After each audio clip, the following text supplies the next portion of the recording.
모두 일어나셔서 2장 찬송하시겠습니다.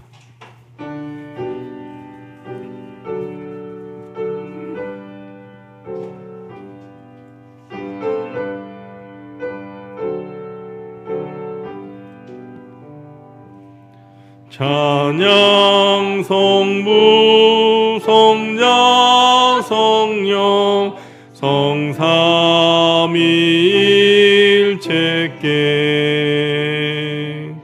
영원 무궁하기까지 영광을 돌리세 영광을 돌리세 아멘.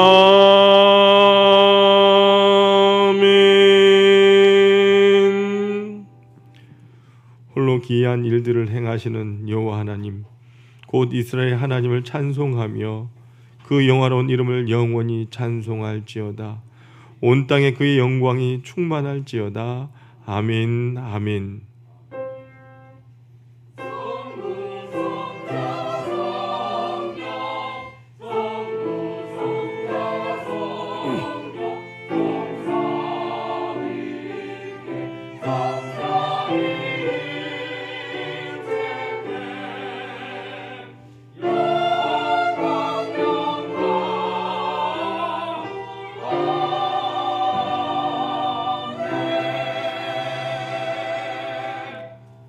사랑의 하나님, 결실의 계절 가을이 깊어가고 있습니다.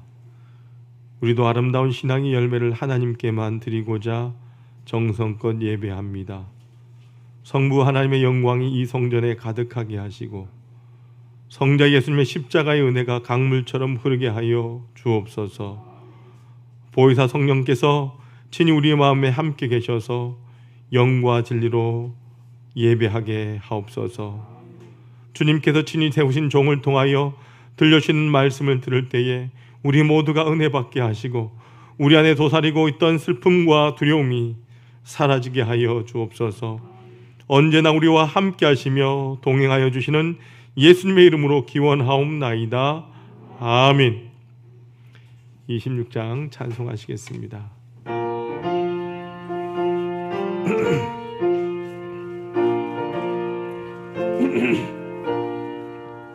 그새 주를 아는 이들 찬송하고 찬송하세. 맘과 뜻과 임다하여 경배드리세. 주를 알지 못한 이들 주가 친히 인도하사 그의 피로 구속하니 찬송 부르세. 약한 사람 도움받아 시험 중에 참게 되니 모든 죄를 이길 힘은 믿음뿐이라. 진리 대신 우리 주는 영원토록 변함없네. 성도들아 주를 믿어 길이 섬기세.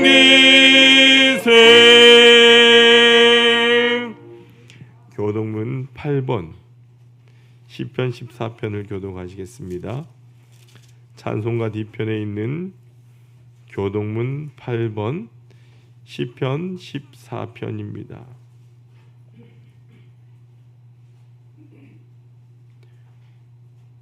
어리석은 자는 그의 마음에 이르기를 하나님이 없다 하는도다.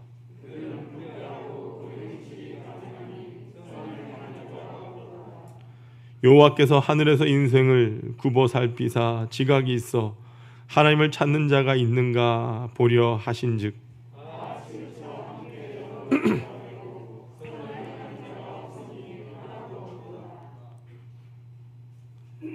죄악을 행하는 자는 다 무지하냐. 그들이 떡 먹듯이 내 백성을 먹으면서 여호와를 부르지 아니하는도다.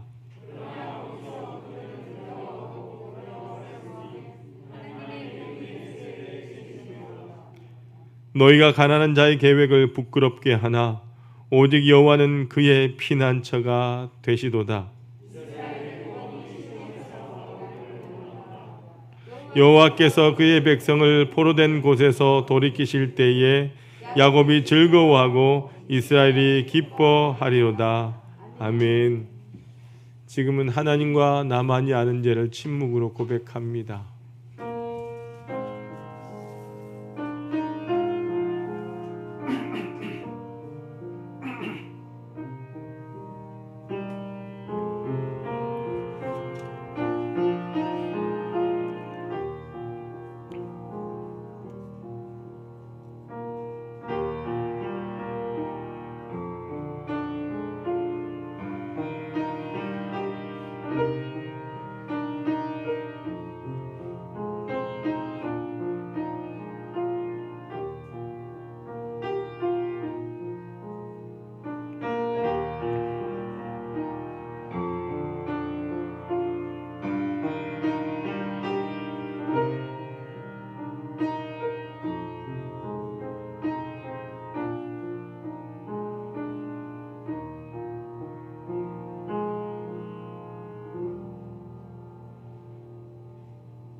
이제 성부와 성자와 성령의 이름으로 여러분의 모든 죄가 사함받았음을 선포합니다.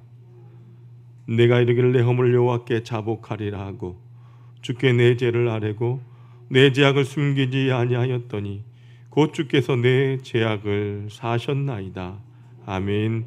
전능하사 천지를 만드신 하나님 아버지를 내가 믿사오며 그 외아들 우리 주 예수 그리스도를 믿사오니 이는 성령으로 잉태하사 동정녀 마리아에게 나시고 본디오 빌라도에게 고난을 받으사 십자가에 못 박혀 죽으시고 장사한 지 사흘 만에 죽은 자 가운데서 다시 살아나시며 하늘에 오사 전능하신 하나님 우편에 앉아 계시다가 저로서 산자와 죽은 자를 심판하러 오시리라.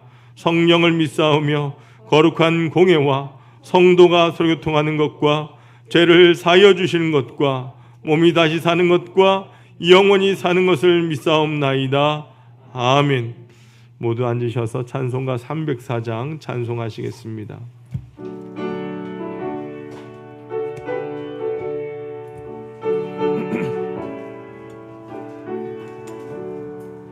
그 크신 하나님의 사랑 말로 다 형용 못하네. 저 높고 높은 별을 넘어 이 낮고 낮은 땅 위에 죄범한 영혼 구하려 그 아들 보내사 화목제물 삼으시고 죄 용서하셨네. 하나님 크신 사랑은 증량다 못하네. 영원히 변치 않는 사랑 성도여 찬양하세. 괴로운 시절 지나가고 땅 위에 영화세할 때 주 믿지 않던 영혼들은 큰 소리 외쳐 울어도 주 믿는 성도들에게 큰 사랑 베푸사 우리의 죄 사했으니 금에 잊을까. 하나님 크신 사랑은 증량다 못하네.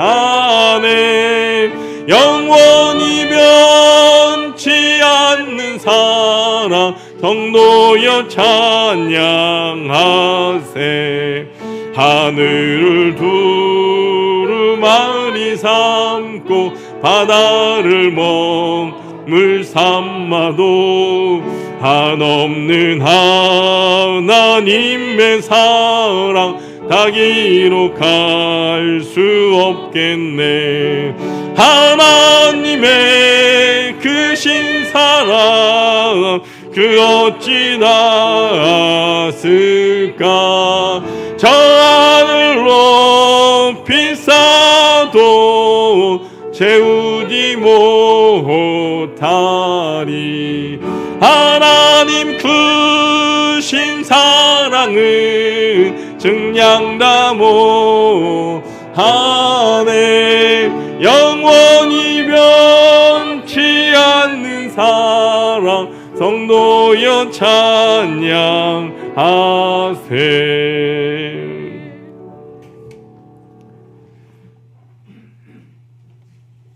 우리의 영원한 생명과 소망이 되시는 아버지 하나님, 오늘도 거룩하고 복된 날을 허락하시고 갖가지 어려움 가운데서도 주일 예배를 기다리던 성도들이 가정에서 교회에서 예배자로 서게 하심에 감사합니다.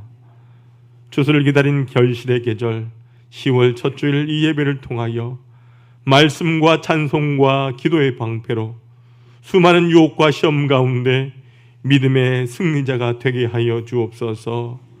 하나님께 드리는 이 예배, 하나님께서 우리 안의 모든 성도들 온전한 예배자로 서게 하시고 하나님 믿음의 사람들 가운데 늘 그리스도의 향기를 널리 풍기게 하여 주옵소서.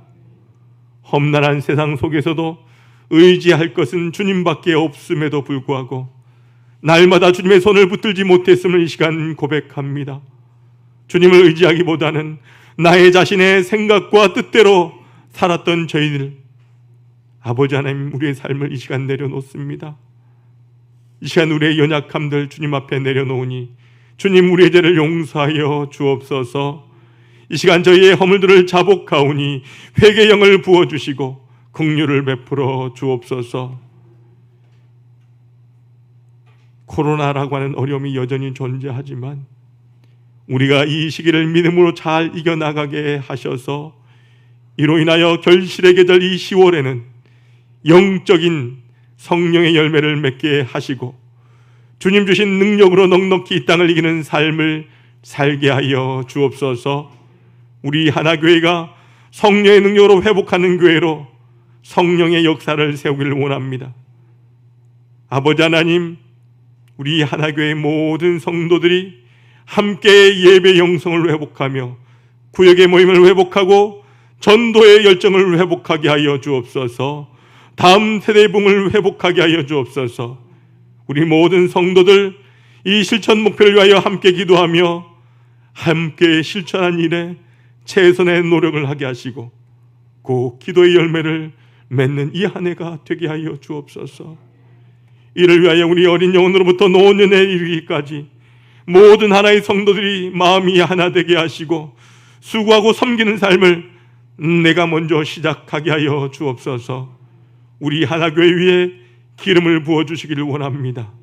사명을 온전히 감당하는 교회가 되게 하시고 이 땅을 향한 하나님의 마음을 시원케 하고자 세상 속에 하나님의 이름을 높이는 우리 하나교회 되게 하여 주옵소서. 우리의 소망 되시는 아버지 하나님, 힘들고 어려운 시대를 슬기롭게 극복하게 하시고 하나의 모든 성도들이 교회를 중심으로 예배를 중심으로 말씀을 중심으로 살아가게 하여 주옵소서. 우리 하나교회는 붕의 문이 활짝 열리기를 원합니다. 가족에는 행복의 문이 열려지며 생업에는 기적의 문이 열려지고 하나님의 뜻 가운데 아름다운 비전을 이루어가게 하여 주옵소서. 특별히 다음 세대를 인도하여 주옵소서. 이 험난한 세대 가운데 믿음의 자녀들 거룩한 세대로 일어나게 도와주시고 수험생들을 지켜주셔서 마지막까지 열심을 다하게 도와주옵소서. 연약하고 힘든 가운데 있는 사랑하는 성도들 붙들어 주시며 모두 건강을 회복하고 온전히 주님 품에 거하게 하여 주옵소서. 이 나라 민족을 지켜주셔서 하나님의 은혜로 회복되게 하시며 아버지 하나님, 이 나라가 하나님께 통치하시는 거룩한 나라 되게 하여 주옵소서. 이 시간에도 부족한 종에게 성령의 두루마기를 허락하여 주셔서 살아계신 하나님의 말씀을 온전히 전하기에 부족함이 없도록 성령님 인도하여 주옵소서. 오늘도 교회와 예배를 위하여 사랑과 충성으로 헌신한 모든 교육자들, 봉사자들, 교사와 예배자들 주님 기억하여 주시고 모두 하늘의 신령한 복과 땅의 기름 중 복이 충만케 하여 주옵소서. 이 시간 하나님 앞에 찬양으로 영광 돌리는 우리 시온 찬양대 위에 우리 함께하여 주시고 우리 하나님께서 인도하여 주셔서 오직 주님만을 높이는 거룩한 찬양하는 사람들 되게 하여 주옵소서. 이 찬양이 이 예배를 더욱더 은혜롭게 하며 아버지 앞에 온전히 영광 돌리는 귀한 찬양 되게 하여 주옵소서.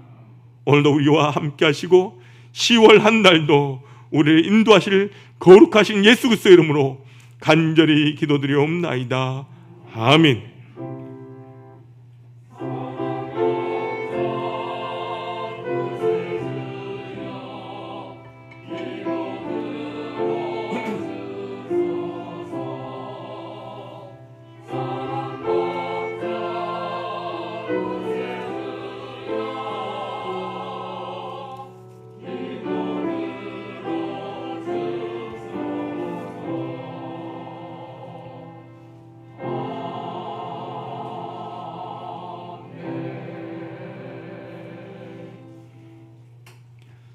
오늘 우리에게 주시는 하나님의 말씀은 열왕기상 17장 8절에서 16절까지입니다. 열왕기상 17장 8절에서 16절까지의 말씀입니다. 구약 성경 544쪽에 있습니다.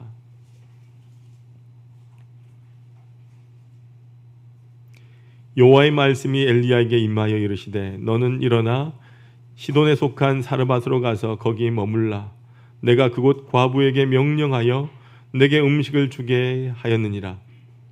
그가 일어나 사르밧으로 가서 성문에 이를 때에 한 과부가 그곳에서 나뭇가지를 줍는지라. 이에 불러 이르되 청하건대 그릇에 물을 조금 가져다가 내게 마시게 하라. 그가 가지러 갈 때에 엘리야가 그를 불러 이르되 청하건대 내 손에 떡 한 조각을 내게로 가져오라. 그가 이르되 당신의 하나님 여호와께서 살아계심을 두고 맹세하노니 나는 떡이 없고 다만 통에 가루 한 움큼과 병에 기름 조금뿐이라. 내가 나뭇가지 둘을 주워다가 나와 내 아들을 위하여 음식을 만들어 먹고 그 후에는 죽으리라. 엘리야가 그에게 이르되 두려워하지 말고 가서 내 말대로 하려니와 먼저 그것으로 나를 위하여 작은 떡 한 개를 만들어 내게로 가져오고 그 후에 너와 내 아들을 위하여 만들라.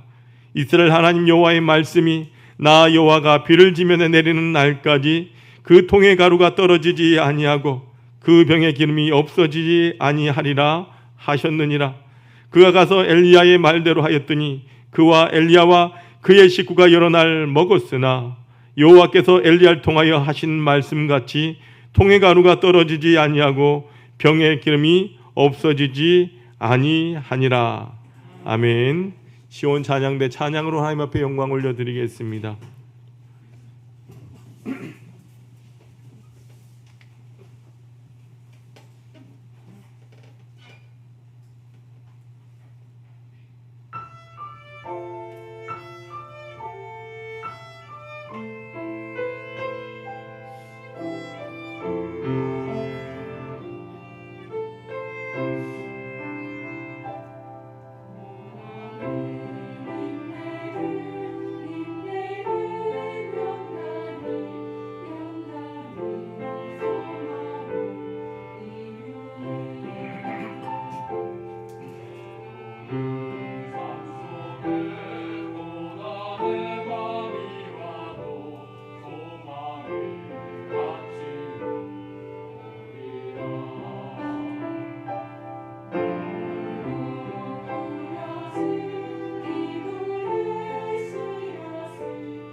아멘.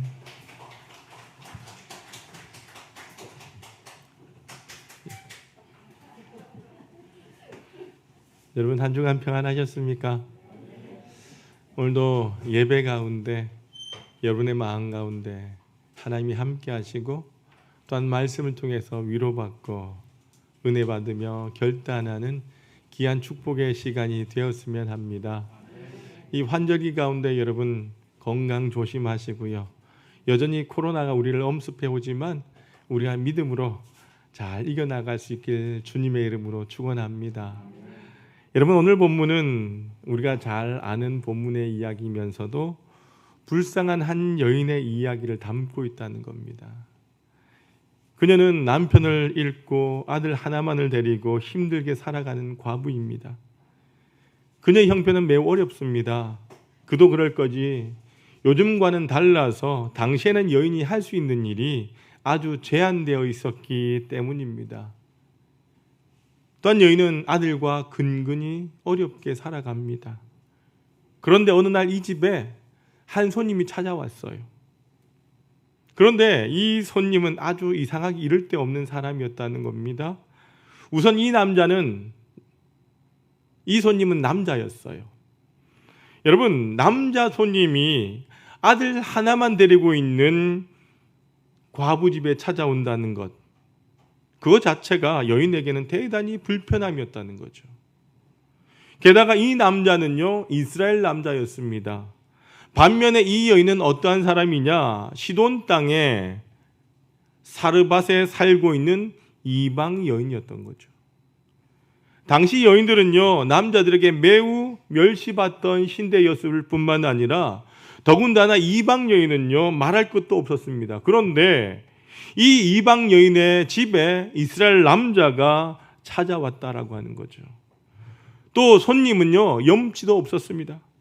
다짜고짜 그 여인을 보면서 물을 달라고 합니다. 그 다음에는 떡을 달라고 합니다. 지나가는 나그네에게 여러분, 물과 떡을 대접하는 게 뭐 그리 어려운 일이겠습니까? 그리고 워낙 손님 대접하기를 즐겨하는 그 지역의 풍습에 의하면 당연한 일이었어요. 그러나 이때는요, 상황이 달랐다는 겁니다. 이미 비가 오지 않은 지 오래되었습니다. 저주받은 듯이 하늘에는 구름 한 점 없고 날마다 뜨거운 태양빛이 장렬하게 내리쬐입니다. 대지는 다 타서 말라 비틀어지고 농작물은 시들시들 말라 죽었습니다. 강마다 바닥을 드러내고 있으며 샘은 말라버렸습니다. 이때 물 한 모금은요, 피와 같은 것이었다는 거죠. 또한 식량도 물과 함께 바닥이 났습니다. 집집마다 아우성입니다. 이 과부의 형편은요, 더 딱했다는 거예요. 남은 것이라고는요, 이 아들과 함께 마지막 먹을 수 있는 조금의 가루 한 움큼밖에 없었던 것입니다. 그 여인에게는요, 이 마지막 식사가 다가오고 있었습니다. 굶어 죽을 절대 위기 가운데 있었던 상황이었습니다. 여러분, 그런 마당에 이 얼굴 두꺼운 손님이 찾아와서 그 여인에게 떡을 달라고 합니다. 여인이 자신의 형편을 말씀을 하는데 여러분 12절 말씀에 나와 있어요. 같이 한번 읽어보도록 합시다. 시작. 그가 이르되 당신의 하나님 여호와께서 살아계심을 두고 맹세하노니 나는 떡이 없고 다만 통에 가루 한 움큼과 병에 기름 조금뿐이라. 내가 나뭇가지 둘을 주워다가 나와 내 아들을 위하여 음식을 만들어 먹고 그 후에는 죽으리라. 여러분, 그러나 이 남자는요, 막무가내입니다. 이 딱한 형편을 뻔히 알면서도 뻔뻔스럽게 계속해서 욕을 합니다. 13절에 보니까 먼저 그곳으로 나를 위하여 작은 떡 하나를 만들어주고 내게로 가져온 후에 그 이후에 당신과 당신 아들 먹으라. 무슨 말입니까? 이 여인과 아들만이 먹을 수 있는 그 재료, 그걸 가지고 떡 하나 만들어서 나 먼저 주고 그 남은 걸로 너희들 먹든지 알아서 해라. 이런 말을 하는 거예요. 여러분, 이 뻔뻔스럽게 이럴 데 없는 손님이 누굽니까? 엘리야였다는 거예요. 그가 엘리야라고 하는 것을 알고 나면 우린 더 이해가 되지 않습니다. 여러분, 엘리야가 누굽니까? 그는 구약 성경에 나오는 모든 선지자를 대표하는 인물입니다. 후에 예수님께서 변화산에서 그 형체가 영광스럽게 변화될 때에 나타난 두 사람이 누군지 아십니까? 한 사람은 모세요. 또 다른 사람이 엘리야였다는 거죠. 모세는 구약의 율법을 대표하는 인물일 뿐만 아니라 또한 이 엘리야는 어떤 사람이죠? 구약의, 아니 모든 선지자들의 대표할 만한 인물이었다는 거예요. 여러분, 엘리야는 그런 인물인데 그렇게 능력이 많은 선지자라고 한다면 오히려 먹을 것을 만들어 이 여인에게 주어야 되지 않겠습니까? 하나님의 사람이라고 한다면 얼마나 힘들까? 얼마나 배고플까? 이렇게 살펴주면서 그녀에게 먹을 것을 주어야 되지 않겠습니까? 그런데 오히려 먼저 내놓으라고 요구를 합니다. 여러분, 얼마나 황당한 장면입니까? 게다가 그 땅이 저주를 받아서 비가 오지 않을 것이라고 예언을 했던 사람이 누구냐? 바로 이 엘리야 장본인이라고 하는 거예요. 본인이었다는 거예요. 그는 이스라엘 백성들이 아합 왕과 이스라엘 왕비와 함께 하나님을 저버리고 바알 우상과 아세라 우상을 섬기는 것을 보시고 하나님께서 진노하셔서 이 땅 가운데 비를 내리지 아니하겠다라고 예언했던 그런 모습이 있었습니다. 그리고 그 예언대로 비가 오지 않아서 다 죽게 된 상황 가운데 있었다는 거죠. 어떻게 본다면 엘리야 때문에 비가 오지 않는 것처럼 보일 수도 있다는 것입니다. 오히려 엘리야가 이렇게 말해야 옳지 않겠습니까? 여인이여, 얼마나 힘이 듭니까? 그러나 조금만 참고 기다립시다. 아합 왕과 백성이 너무나 악해져서 이런 재앙이 왔지만은 하나님께서 머지않아서 이것을 풀어주실 것입니다. 그때까지 제가 당신을 돌봐드리겠습니다. 여러분, 이런 말 정도는 해야 되지 않겠습니까? 근데 그런 말은커녕 어떻게 합니까? 엘리야는 너무나 뻔뻔스럽게 보입니다. 정말 이상한 손님처럼 보입니다. 사랑하는 여러분, 이 뻔뻔한 손님이 우리에게도 찾아올 때가 있음을 아십니까? 아니, 좀 더 정확하게 말한다면 이런 손님을 우리에게 보내시는 분이 있습니다. 그분이 누구냐? 하나님 아버지라고 하는 거예요. 여러분, 오늘 본문을 보십시오. 엘리야가 자진해서 여인의 집을 찾아온 것이 아닙니다. 하나님께서 가라고 하셨습니다. 9절 말씀 같이 한번 보도록 합니다. 시작. 너는 일어나 시돈에 속한 사르밧으로 가서 거기 머물라. 내가 그곳 과부에게 명령하여 내게 음식을 주게 하였느니라. 본문에서 하나님은 뻔뻔한 손님을 보내서 너무나도 뻔뻔한 요구를 하시는 분이십니다. 아니, 뻔뻔한 손님을 보냈다기보다는 하나님 자신이 너무도 뻔뻔한 손님처럼 찾아오셨다라고 하는 것입니다. 여러분, 아셔야 합니다. 하나님은 때론 너무도 뻔뻔한 손님처럼 우리 인생에 찾아오십니다. 오셔서 도저히 감당할 수 없는 요구를 하실 때가 있다는 겁니다. 그럴 때마다 우리 가슴에는요, 할 말이 참 많아집니다. 오늘 본문의 이 여인은 어땠을까요? 아마도 저의 생각입니다만, 아니, 이 힘든 가뭄과 흉년 가운데 어디 갈 데 없어서 나같이 불쌍한 사람에게 왔단 말인가? 내가 뭘 잘못한 게 있어서 이 흉년이 나 때문일까? 게다가 가려면 부잣집에 나가지, 윗동네 아무개 집이나 아랫동네 아무개 집은 아직도 먹을 것이 많은 부자인데 왜 하필 어디 갈 데 없어서 나한테 왔을까?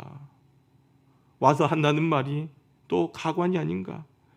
벼룩도 낯짝이 있지, 나 같은 여자에게 뭘 벗겨 먹으려고 이렇게 왔을까? 저 사람이 하나님의 사람이라고 한다면 하나님 정말 너무한 거 아닐까? 여러분, 그런 마음이 아니었을까요? 아마 그런 생각을 했을 것 같아요. 정말 할 말 많고 따지고 싶은 것이 많았을 겁니다. 여러분, 그렇다고 한다면 엘리야는 왜 이 여인에게 찾아왔을까요? 아니, 하나님은요, 왜 많고 많은 형편 좋은 사람들을 제쳐놓으시고 이 힘든 여인에게 당신의 종 엘리야를 보내셨을까요? 여러분, 그 이유가 뭘까요? 그게 바로 오늘 본문 말씀의 핵심이라고 하는 거예요. 한마디로 여러분, 그 이유를 먼저 말씀드리자면 하나님께서 이 여인을 사랑하셨기 때문이라는 거예요. 당시 많은 부자들보다 그녀를 사랑하셨습니다. 이스라엘 땅에도 많은 여자들이 있었지만 하나님은 이 초라한 이방 여인을 더 사랑하셨다는 거죠. 그렇다고 한다면 하나님이 그녀를 사랑하셨다라고 하는데 여러분, 뭐가 사랑입니까? 한 끼 식사밖에 남지 않은 그 사람에게 그것을 내놓으라고 요구하는 것이 사랑일까요?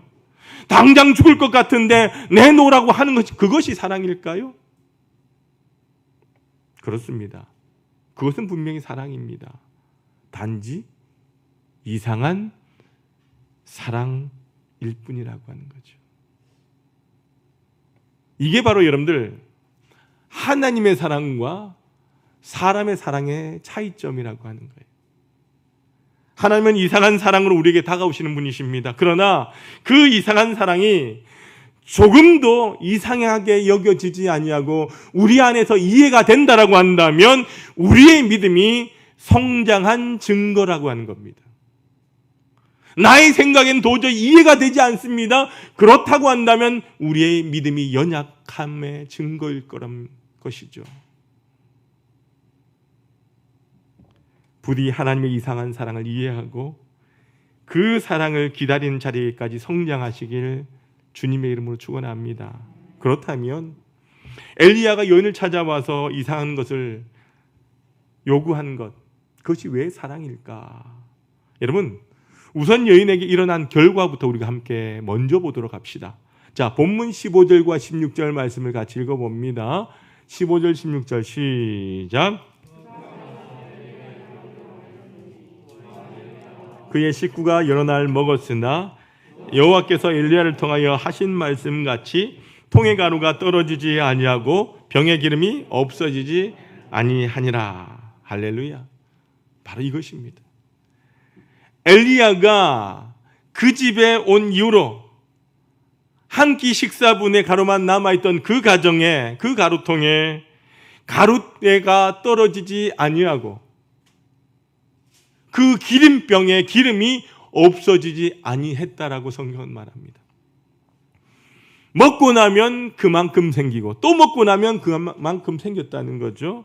결국 이 여인과 아들은 흉년이 끝날 때까지 굶지 아니하고 살 수 있게 되었다는 거예요. 하나님은 엘리야를 보내셔서 그 가정을 구원하셨다는 겁니다. 이런 은총이 저와 여러분에게 있길 소망합니다. 여러분, 그런데 보십시오. 우리가 주목해야 될 아주 중요한 사실이 있다는 거예요. 그것은 하나님께서 지금 본문을 통해서 일하는 순서를 우리가 봐야 한다는 겁니다. 하나님께서 먼저 뭐 하셨어요? 그 과부에게 요구하셨습니다. 그 다음에 그 가루통에 가루를 채워주셨다는 거예요.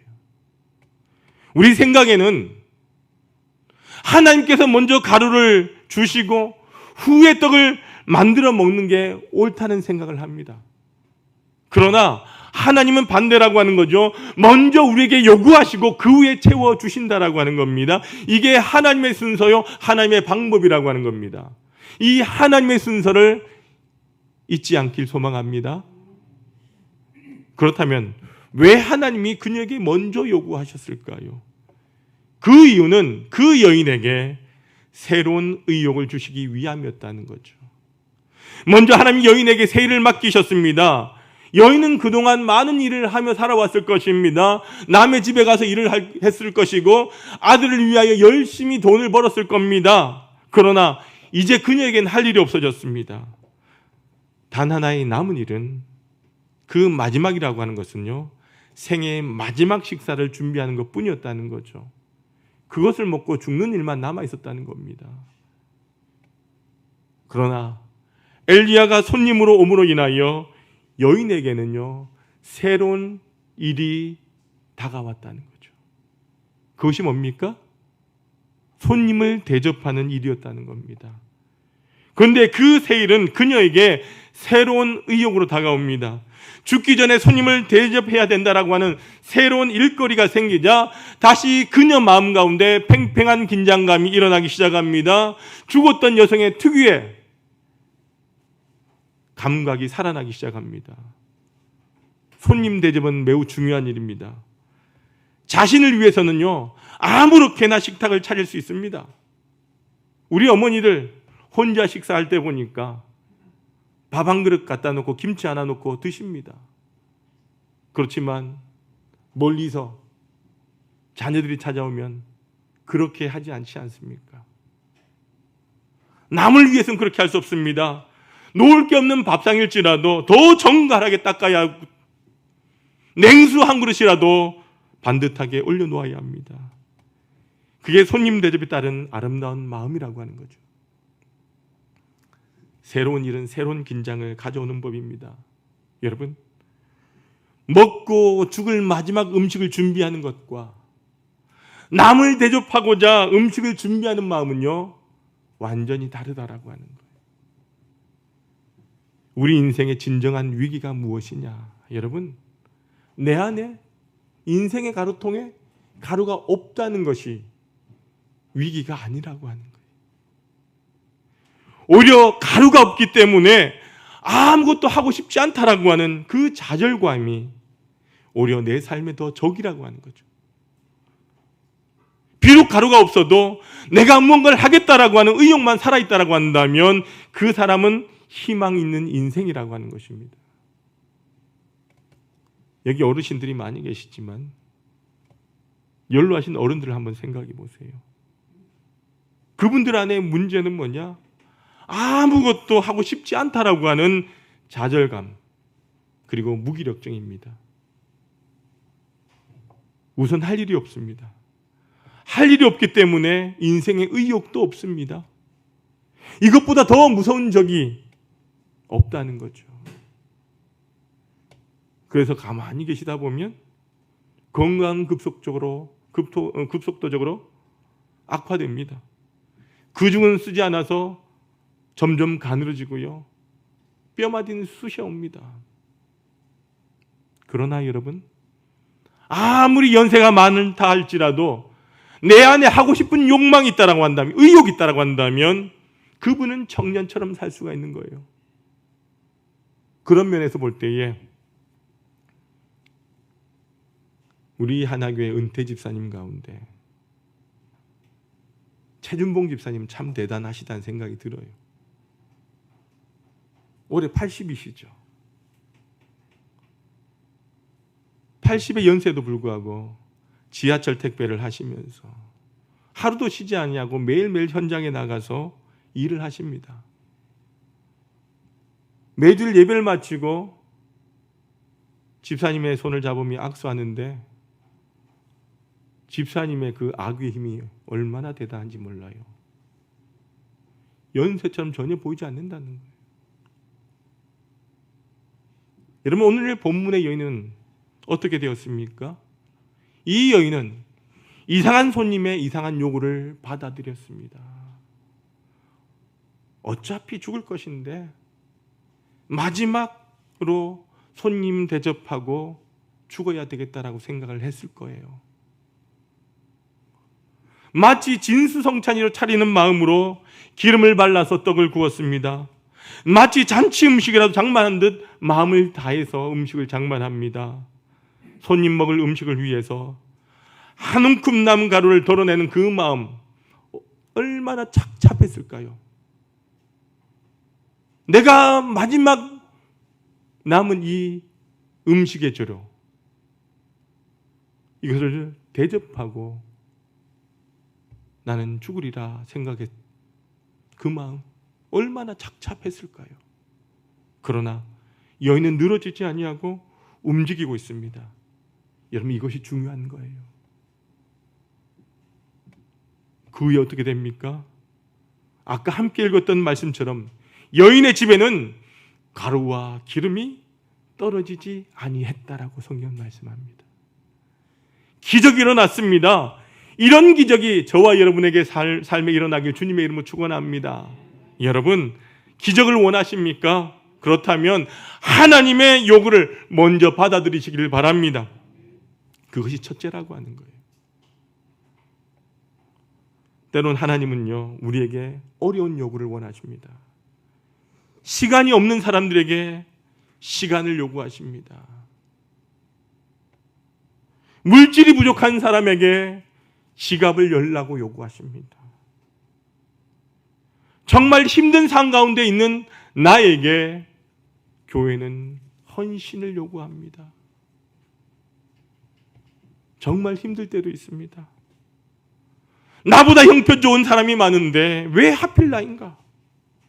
때로는 원망할 때도 있습니다. 그러나 여러분, 하나님의 요구를 받아들이시길 바랍니다. 그게 바로 여러분 인생의 가루통에 가루가 공급되는 그 복인 줄로 믿습니다. 하나님은 먼저 우리의 삶을 요구하십니다. 언제까지 내 인생 가운데 나 일을 먼저 하고 하나님은 뒷전이어야 합니까? 내가 형편이 좋아질 때까지 좋아져서 제가 섬기겠습니다. 하나님은 그런 삶을 기뻐하시는 분이 아니라고 하는 거예요. 하나님의 요구를 받아들이십시오. 그게 바로 여러분 하나님께서 기뻐하시는 모습입니다. 그리고 일어나 도전하고 행동하십시오. 가루를 반죽하고 기름 바른 떡을 만들어서 그 손님에게 드렸던 여인처럼 하나님을 위하여 무언가 시작하시기를 소망합니다. 가장 힘들 때 시작하십시오. 가만히 손을 놓고 앉아서 가루통에 가루가 생기기만을 기다리고 있으면 안 됩니다. 상황의 변화를 요구하지 말고 어렵더라도 일어날 수 있는 용기와 의욕을 먼저 하나님 앞에 구하십시오. 그리고 벌떡 일어나서 움직이시길 바랍니다. 여러분, 교회도 그렇습니다. 어떤 교회는요, 마음이 죽었습니다. 움직이고 싶어 하지 않습니다. 가루도 없는데 뭘 하겠어요? 이렇게 말합니다. 우리도 어려운데 어떻게 남을 도와줄 수 있단 말입니까? 라고 말을 합니다. 나도 죽을 지경입니다 라고 이야기를 합니다. 그래서 가루가 생기기만을 가만히 기다리고 주저앉아 있다는 거죠. 힘은 점점 빠지고 분위기는 침체되어져 갑니다. 여러분, 이런 모습은요, 우리 하나님께서 어떻게 일하시는지 알지 못하는 교회라는 거예요. 여러분, 먼저 움직이시길 바랍니다. 어려울수록 먼저 행동하시길 바랍니다. 먼저 떡을 만드십시오. 그리고 그 후에 가루는 채워주실 줄로 믿습니다. 이런 사례는요, 성경에 얼마든지 있어요. 여러분, 이스라엘 백성들이 요단강을 건넜을 때를 한번 생각해 봅시다. 이스라엘 백성들이 요단강을 건널 때에 강물이 먼저 멈춘 후에 그 강을 건넜습니까? 아닙니다. 홍해는요, 갈라지는 것을 보고 건넜습니다. 그러나 요단강은요, 그렇지 않습니다. 먼저 발을 그 강에 넣었을 때에 그 강이 멈추기 시작했다는 거죠. 혹자는 말할 겁니다. 물이나 멈춘 후에 건너게 하시지. 여러분, 그렇게 말하는 한 결단코 요단강을 건널 수 없다는 거예요. 중요한 것은 나의 발을 먼저 강물에 담그는 겁니다. 여러분, 이것이 바로 믿음이라고 하는 거예요. 먼저 시작하는 것. 그때 어떻게 되었습니까? 제사장들이 그 발이 강물에 잠기는 그 순간 요단강은 멈추기 시작했던 거죠. 여러분, 우리가 먼저 행동하면 채워주시는 그 하나님을 만나게 될 줄로 믿습니다. 움직이는 자에게 채우시는 그 하나님을 믿으시길 주님의 이름으로 소망합니다. 아버지, 저는 이제 시작하겠습니다. 필요한 것을 채워주옵소서.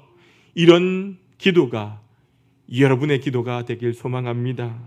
그래서 저는 우리 하나교회가 어려운 여건을 탓하고 앉아있는 교회가 되지 않길 소망합니다. 어렵지만 힘들지만 먼저 시작하길 소망합니다. 이 일에 함께 동참하는 여러분들 되어주시길 바랍니다. 상황을 바라보지 말고 하나님을 먼저 바라보고 일어나는 교회가 될 수 있기를 원합니다.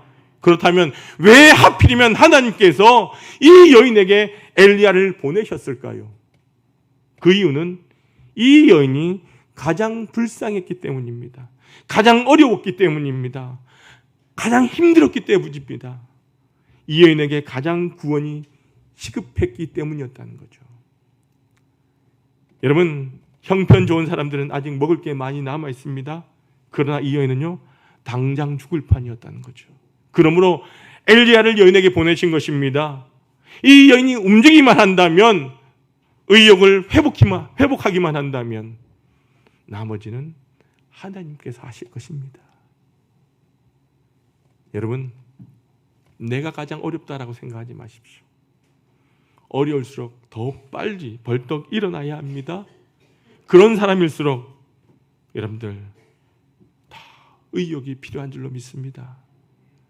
엘리야가 여인을 찾아온 그것은 바로 복이었다는 거죠. 누가복음 4장 25절 26절 말씀 같이 한번 읽어보도록 합니다. 시작. 내가 참으로 너희에게 이르노니 엘리야 시대에 하늘이 3년 6개월간 닫히어 온 땅에 큰 흉년이 들었을 때에 이스라엘에 많은 과부가 있었으되 엘리야가 그중 한 사람에게도 보내심을 받지 않고 오직 시돈 땅에 있는 사렙다의 한 과부에게 뿐이었으며, 엘리야가 그녀에게 찾아오지 아니했다라고 한다면, 와서 이상한 요구를 하지 않았다라고 한다면 여러분 어떻게 되었을까요? 여러분, 이것을 본다면 이상한 손님의 이상한 요구가 바로 복이었다라고 하는 거예요. 여러분, 지금 하나님께서 여러분에게 무언가를 요구하고 계십니까? 어려운 처지에 있음에도 불구하고 헌신과 봉사를 나에게 요구하고 계십니까? 그게 바로 하나님의 복임을 믿으시기를 바랍니다. 하나님이 주신 사명을 받아들이십시오. 어렵다고 바쁘다고 힘들다고 외면하지 마십시오. 감당하기 힘든 어려운 요구야말로 또 다른 하나님의 사랑의 표현이라고 하는 사실을 잊지 마십시오. 하나님께서는요, 감당할 만하니까 우리에게 요구하시고 맡기시는 줄로 믿습니다. 힘들게 요구받을수록 더 크게 감사하시길 바랍니다. 그것은 우리를 향한 복도 그만큼 커질 것이기 때문입니다. 그리고 감사하면서 여러분, 하나님의 요구에 아멘 하시길 바랍니다. 그러면 여러분의 삶에 놀라운 일이 일어날 겁니다. 우리가 하나님의 명령에 순종하고 도전할 때에 하나님은요, 우리의 개인과 가정과 교회 앞으로 놀라운 미래를 허락해 주실 줄로 믿습니다. 가루 걱정하지 마시고요, 떡을 만드십시오. 떡을 만들다 보면요, 가루가 생깁니다. 여러분, 처음부터 영웅이 되어서 전쟁을 나가는 것 아닙니다. 싸우다 보니까 영웅이 되는 겁니다. 먼저 지도자가 되는 게 아니에요. 먼저 리더가 되는 게 아니에요. 내가 어려운 일을, 나에게 맡겨진 일을 회피하지 않고 맡아서 자꾸 하다 보면 큰 인물이 되는 줄로 믿습니다. 먼저 기적을 보고 시작하는 것이 아닙니다. 난관을 두려워하지 아니하고 부딪혀 나가다 보면 우리는 하나님의 기적을 바라보게 될 것입니다. 우리 모두에게 이런 하나님의 놀라운 은총이 함께하길 주님의 이름으로 축원합니다. 아버지 하나님, 참으로 어렵고 힘든 가운데 있는 그 여인에게 찾아가셨던 그 하나님, 인간의 생각은 도저히 상상할 수 없는 그것을 요구하셨던 하나님, 그 하나님 참으로 이상해 보입니다. 나의 생각으로는, 나의 머리는 도저히 이해가 되지 않습니다. 그러나 나의 생각과는 전혀 다른 모습으로 우리에게 다가오시는 그 하나님의 사랑을 우리가 목도하길 원하고 깨닫길 원하며 하나님 발견하길 원합니다. 하나님, 우리가 할 수 있는 건 아무것도 없습니다. 그러나 하나님의 말씀에 먼저 순종하며 나아갈 때에 그 뒤에 모든 것은 하나님의 은혜로 채워주심을 믿는 그 믿음을 우리에게 허락하여 주옵소서. 오늘 이 사르밧 과부의 믿음이 우리 안에 일어나길 원하고 그 모습으로 다시 한번 하나님 앞에 순종의 삶을 살아가는 저희들 되게 하여 주옵소서. 그녀에게 보이셨던 그 놀라운 기적의 역사가 우리 삶 가운데 펼쳐지게 하실 줄 믿으며 예수님의 이름으로 기도드리옵나이다. 아멘. 모두 일어나셔서 찬송가 213장 1절과 4절 찬송하시겠습니다.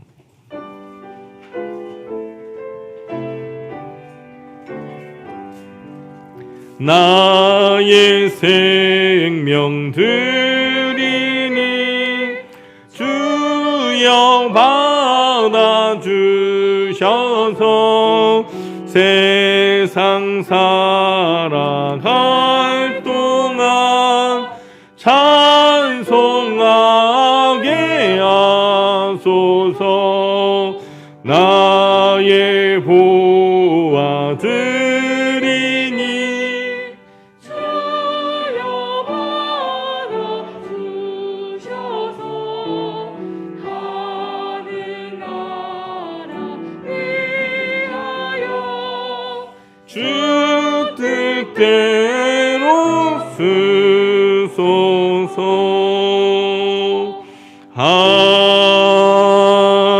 아멘. 사랑과 자비가 풍성하신 아버지 하나님 감사합니다. 한 주간도 세상 가운데 우리를 놓지 아니하시고 붙들어 주셨다가 오늘 거룩한 성일 10월의 첫 주에 저희들 주님의 전으로 인도하심에 감사합니다.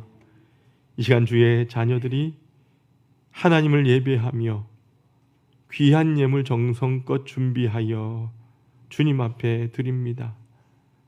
아버지 하나님, 한 영혼 한 영혼 저들의 마음과 정성을 귀하게 여겨주시고 하늘의 문을 활짝 여시사 다함이 없는 은총과 축복으로 가득히 나리워 주옵소서. 주의 은혜가 감사하여 귀한 예물 정성껏 드리는 손길들이 있습니다. 감사하는 마음을 주님께서 귀하게 여겨주셔서 일평생 감사의 조건들이 넘쳐나게 하시고 막혔던 인생의 문제들이 하나하나 열려지는 기적을 체험하게 하여 주옵소서. 우리 하나님 모든 성도들 주님의 전에서 꿈꾸며 기도하는 것마다 하나하나 다 응답받게 하여 주옵소서. 믿음으로 11조 예물 드린 손길들이 있습니다. 주님께서 약속하시고 명하신 예물이오니 그 약속대로 황충과 가라지 금하여 주시고 날마다 11조가 많아지게 하여 주옵시고 누르고 흔들어 넘치는 축복을 받는 복된 삶 되게 하여 주옵소서. 하늘에 신령한 것과 이 땅에 기름진 것 날마다 풍성하게 주옵시고 주의 농원에 심었사오니 30배, 60배, 100배의 결실을 거두게 하여 주옵소서. 늘 나누어주고 베풀어주는 삶을 살게 하시되 모든 사람들이 부러워하는 아름다운 가정들 되게 하여 주옵소서. 아버지 하나님의 나라와 영광을 위하여 복음을 위하여 귀한 예물 드린 손길들이 있습니다. 하나님, 죽어가는 영혼들이 주님 앞에 돌아오고 이 땅에 수많은 아버지 하나님의 영광이 드러나게 될 때에 예물을 드린 자마다 하늘의 복을 받게 하여 주옵소서. 모든 사람 가운데 뛰어난 존재를 되게 하여 주옵소서. 존귀한 가정 되게 하시고 아버지 하나님 영광 앞장서서 나타내는 귀한 일꾼들 되게 하여 주옵소서. 아버지 하나님, 매 주일의 예물, 선교와 구제의 예물, 성전 건축을 위한 예물, 몸과 마음으로 드리는 각양의 예물이 있습니다. 이 모든 정성 받아주시고 우리 하나님의 나라가 확장될 때에 인생의 지경이 확장되며 아버지 하나님의 집이 아름답게 세워져 갈 때에 인생의 집도 우뚝 서는 귀한 축복을 얻게 하여 주옵소서. 아버지 하나님 전에 나와 은혜 받고 구하는 것마다 응답받는 역사가 있게 하여 주옵소서. 질병이 치유되고 문제가 해결되어지며 모든 사람 앞에서 존귀한 가문 되기를 원합니다. 아버지 하나님, 이 예물이 사용되는 곳마다 우리 하나님 함께하여 주옵시고, 이 영혼이 구원받고 상처있고 지치고 외로운 이웃들이 이 예물을 통하여 주의 사랑 깨닫고 자녀되는 은총 입게 하여 주옵소서. 이 예물이 주의 전을 날마다 은혜롭게 하며 부흥케 일에 거룩하게 사용하여 주옵소서. 예수 그리스도 이름으로 간절히 축복하며 기도하옵나이다. 아멘. 모두 앉아주시길 바랍니다.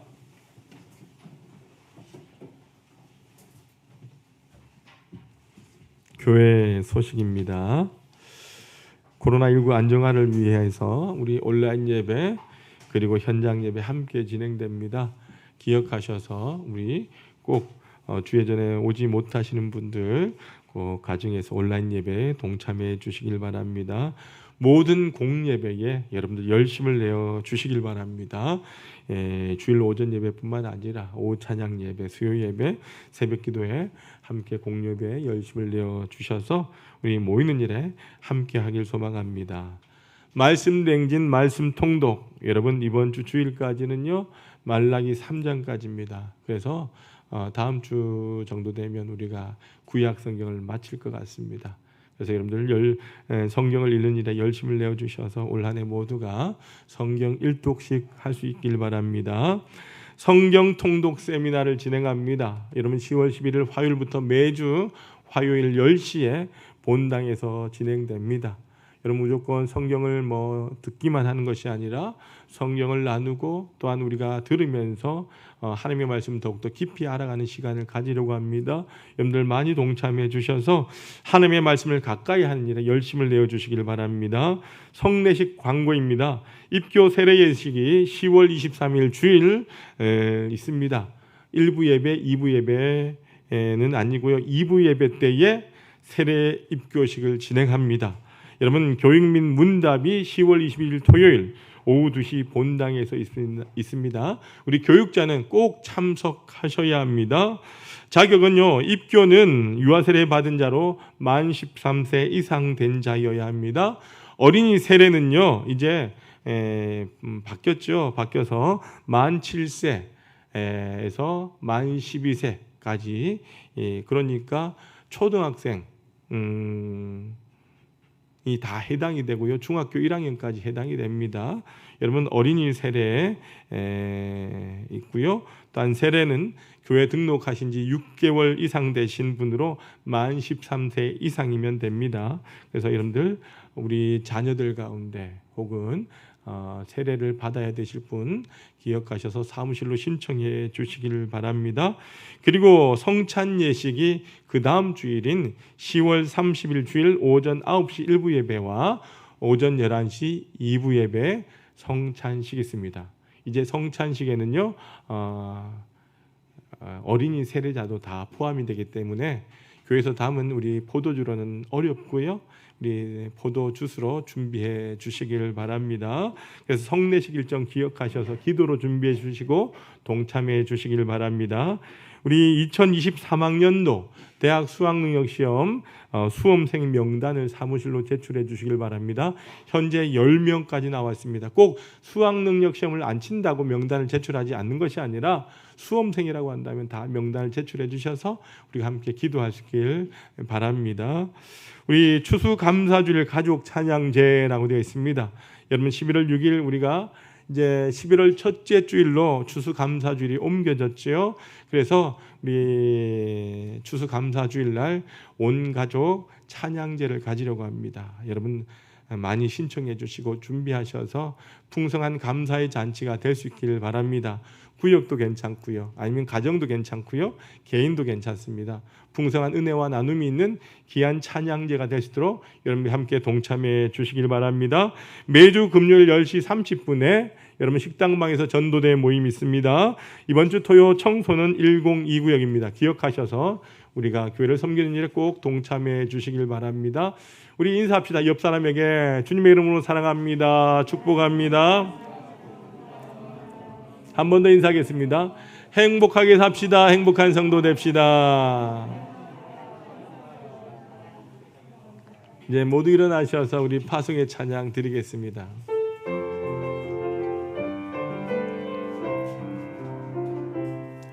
여호와는 너에게 복을 주시기를 원하며 너를 지키시기를 원하시며 여호와는 그 얼굴을 너를 향하여 드사 은혜와 평강 주시기 원하노라. 여호와는 나에게 복을 주시기를 원하며 나를 지키시기를 원하시며 여호와는 그 얼굴을 나를 향하여 드사 은혜와 평강 주시기 원하노라. 너를 보배롭고 존귀하게 여기시는 하나님이 내 삶 속에서 이 약속을 신실하게 이루시리.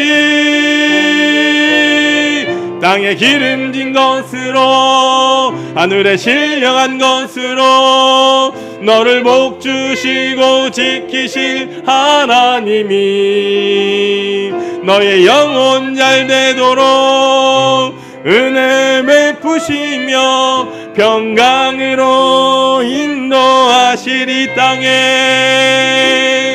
땅에 기름진 것으로 하늘에 신령한 것으로 나를 복주시고 지키실 하나님이 나의 영혼 잘 되도록 은혜 베푸시며 평강으로 인도하시리. 평강으로 인도하시리. 사랑과 은혜가 충만하신 하나님, 오늘 이 시간 하나님께서 지난 9월 한 달도 지켜주시고 인도하신 주님께서 10월 첫 주의 예배를 주님 앞에 드릴 수 있도록 은혜를 다하여 주시고 고람되어 하나님 앞에서 우리 삶을 돌아보게 하시니 감사합니다. 우리 인생 가운데 늘 감사하며 살게 하시고 미리미리 감사하며 먼저 하나님의 부르심 앞에 내가 먼저 순종하며 그 일을 감당하는 귀한 삶 되게 하여 주옵소서. 하나님의 은혜가 아니면 하루도 살 수 없음을 고백합니다. 우리가 이 땅 가운데 살아갈 때에 주님의 은혜와 사랑에 감사하며 늘 주신 사명을 향하여 믿음으로 나가는 하나의 모든 성도들 되게 하여 주옵소서. 오늘도 아버지 하나님 전에 나와 찬양과 경배를 드리고 하나님의 말씀을 듣고 주신 은혜의 약속과 축복과 결단을 가슴에 품고 우리가 사는 광야와 같은 세상을 향하여 나가려고 머리를 숙였습니다. 한 사람 한 사람 주님 안수하여 주시고 주의 영으로 충만하게 하여 주셔서 이들이 걸어가는 곳마다 구름 기둥과 불 기둥으로 온전하게 지켜주시고 보호하여 주옵소서. 악한 마귀 사단이 범접하지 못하도록 도와주시고 성도의 길로, 형통한 길로, 믿음의 길로, 축복받는 길로 걸어가는 하나의 모든 성도들 되게 하여 주옵소서. 광야의 어려움이 있을지라도 두려워하거나 절망하지 않게 도와주시고 우리가 걷고 있는 그 목적지를 잊지 아니하고 천국으로 걸어가는 그 여정이 흔들리지 않게 하여 주옵소서. 사랑하는 성도들, 광야의 길을 걸으며 어려움이 있을 때에 하나님 앞에 부르짖을 때마다 응답하여 주셔서 문제가 해결되어지게 하시고 가로막힌 여러 가지 문제들이 열려지며 하나님께 영광 돌리고 간증을 가지고 두 손 들고 달려나오는 하나의 모든 성도들 인도하여 주옵소서. 다음 세대들 주님 지켜주시길 원합니다. 주님의 강한 오른손으로 붙드시고 인도하여 주셔서 늘 주님의 품 안에 살아가는 자들 되게 도와주시고 하나님의 능력으로 일어난 거룩한 다음 세대들 되게 하여 주옵소서. 사랑하는 수험생들, 우리 하나님 날마다 기름 부어주시되 마지막까지 최선을 다하는 자들 되게 도와주시고 결과에 승복하는 자들 되게 도와주시며 아름다운 믿음을 배워가고 지켜가는 자들 될 수 있도록 하나님 인도하여 주셔서 그 수능이라고 하는 아버지 한 첫 번째 관문 앞에 쓰러지거나 넘어지지 않도록 하나님 저들과 동행하여 주옵소서. 힘들고 연약한 가운데 있는 사랑하는 아버지 하나님의 백성들 기억하여 주시고 날마다 은혜로 채워주셔서 아버지 하나님 기도하는 것보다 더 응답하실 하나님을 날마다 경험하며 찬양하는 하나님의 사람들 되게 하여 주옵소서. 아버지 하나님, 우리 하나님 모든 성도들 어느 곳에 있을지라도 복음의 삶을 살아가게 도와주시고 빛으로 소금으로 살며 이 세상을 새롭게 하는 믿음의 성도들 되게 하여 주옵소서. 이제는 우리 주님 예수 그리스도의 놀라우신 은혜와 하나님 아버지의 만극하신 사랑하심과 성령님의 가마감는 교통 충만하심이 우리의 생각과는 다른 그 하나님의 그 사랑을 바라보며 깨닫고 감사하며 살기를 다짐하는 모든 하나님의 백성들 위에와 저들의 살아간 터전과 공동체와 직장과 믿음의 가정 위에 이제와 영원히 함께 없으기를 간절히 축원하옵나이다. 아멘.